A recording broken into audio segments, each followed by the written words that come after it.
नमस्कार दोस्तों, government exam info में आपका स्वागत है। दोस्तों, Uttarakhand subordinate services selection commission ने एक नया संवाद जारी किया है और इसका विषय है अभ्यर्थियों द्वारा त्रुटिपूर्ण आवेदन पत्र सबमिट किए जाने के संबंध में। इससे पहले भी आयोग ने एक नया संवाद जारी किया था जो कि EWS सर्टिफिकेट को लेकर था, जिनकी की डेट इनवैलिड हो चुकी थी।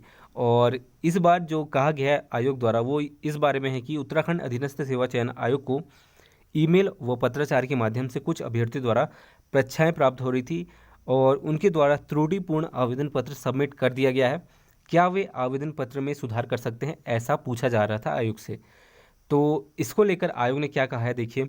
कुछ अभ्यर्थियों द्वारा EWS आरक्षण संबंधी प्रमाण पत्र न होने पर भी EWS आरक्षित श्रेणी में आवेदन शुल्क 150 सहित आवेदन पत्र सबमिट कर दिया गया। यानी कि जिनका प्रमाण पत्र नहीं है EWS में, उन्होंने भी इसके लिए आवेदन कर दिया है और इसके लिए अब कोई त्रुटि संभव नहीं है।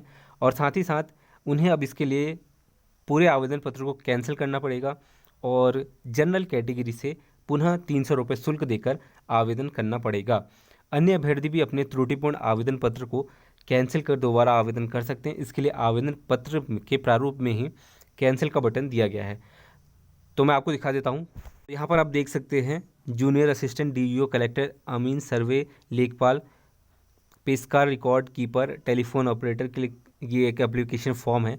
और यहाँ पर जो फीस है वो अनपेड है, लेकिन अगर आपने पेड कर दिया है तो यहाँ पर आपको दोबारा से पेड करना पड़ेगा। यहाँ पर कैंसिल एप्लीकेशन पर क्लिक करके यहाँ पर टिक मार्क लगा के आपको यहाँ पर कैंसिल करना पड़ेगा पूरी तरह से एप्लीकेशन को। उसके बाद आपको जो पहले फ़ीस पे कर चुके हैं, अगर आपने नहीं किया है तो ये तो सही बात है कि आपके फ़ीस नहीं कटेंगे, लेकिन अगर आपने पे कर दिया हुआ है तो आपको दोबारा से पे करना पड़ेगा जनरल कैटेगरी में।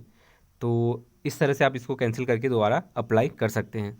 दोस्तों, यहाँ पर आपको आवेदन पत्र कैंसिल ही करना पड़ेगा, इसके अलावा कोई ऑप्शन नहीं दिया गया है। यहाँ पर कोई भी आवेदन पत्र में त्रुटि हुई है तो उसके लिए आपको कैंसिल ही करना पड़ेगा और आपको पुनः शुल्क भी देना पड़ेगा इसके लिए। तो यहाँ पर ये बात याद रखिए। और इसके अलावा यहाँ पर आयोग ने कहा है कि अभ्यर्थियों को पुनः सूचित करना है कि कोई भी प्रमाण पत्र जिसमें कोई समय अवधि दी गई है उसी अवधि तक विधिमान्य होगा।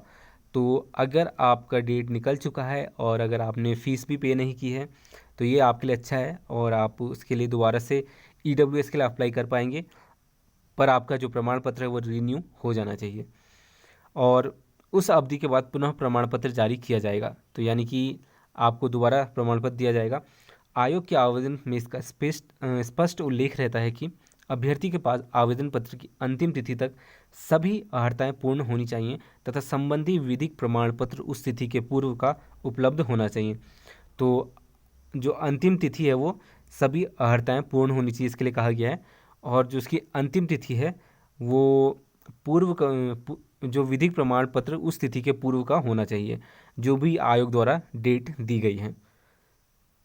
अतः त्रुटिपूर्ण आवेदन के स्थान पर नया आवेदन पत्र भरने के लिए अभ्यर्थी उपरोक्तानुसार कैंसिल का विकल्प लेकर नया आवेदन पत्र भर सकते हैं, जैसा कि मैंने आपको दिखाया। और इस प्रक्रिया के पूर्व में जमा किया गया शुल्क वापस नहीं किया जाएगा। तो अगर आप सोच रहे हैं कि आपका शुल्क वापस दिया जाएगा, फीस दी जाएगी वापस, तो यहाँ पर आयोग ने साफ साफ कहा है कि नहीं दी जाएगी।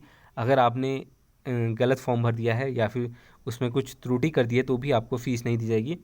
और तो ये बात याद रखिएगा कि अगर आपने ये त्रुटि दूर नहीं की तो आगे आने वाले समय में अगर मान लीजिए आपका सिलेक्शन होता है तो इसमें आपको दिक्कत आ सकती है, हो सकता है आपको रिजेक्ट भी कर दिया जाए। तो इस बात का ध्यान रखिए, क्योंकि जो भर्तियां हैं वो इतनी जल्दी आती नहीं हैं और आती हैं तो उसमें कुछ इसी तरह की प्रॉब्लम सामने आ जाती है। तो इसी तरह ध्यान में रख कर इस फॉर्म को भरिएगा।